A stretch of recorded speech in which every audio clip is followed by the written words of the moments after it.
7 hal yang perlu disembunyikan dalam hidup Anda. Pertama, kesombongan. Dalam filsafat Yunani, terutama dalam tragedi-tragedi Yunani, hybris adalah dosa terbesar manusia.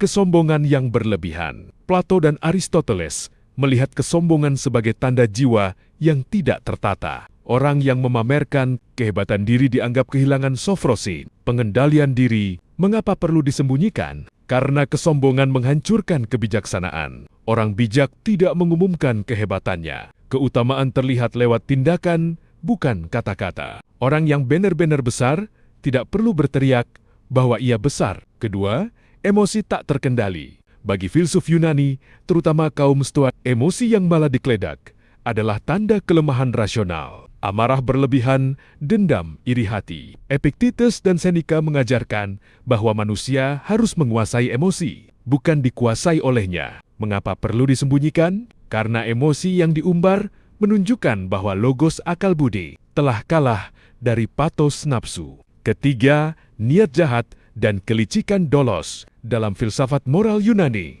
khususnya pada Aristoteles, tindakan baik harus lahir dari niat baik. Pikiran licik, keinginan mencelakai orang lain. Manipulasi, mengapa perlu disembunyikan? Karena membuka niat jahat bukan hanya merugikan orang lain, tetapi juga menelanjangi kerusakan karakter diri sendiri, etos. Keempat, ketidaktahuan yang disangkal. Sokrates terkenal dengan pernyataannya, "Aku tahu bahwa aku tidak tahu." Menurut Sokrates, orang paling berbahaya adalah mereka yang tidak tahu, tetapi merasa tahu. Mengapa perlu disembunyikan? Bukan ketidaktahuan yang memalukan, tetapi berpura-pura tahu. Orang bijak lebih baik diam daripada berbicara tanpa pengetahuan. Kelima, ambisi berlebihan. Pleonexia adalah hasrat ingin lebih dari yang pantas kekuasaan, harta, atau pujian. Plato menyebutnya sebagai penyakit jiwa. Ambisi tanpa batas merusak keadilan. Mengapa perlu disembunyikan?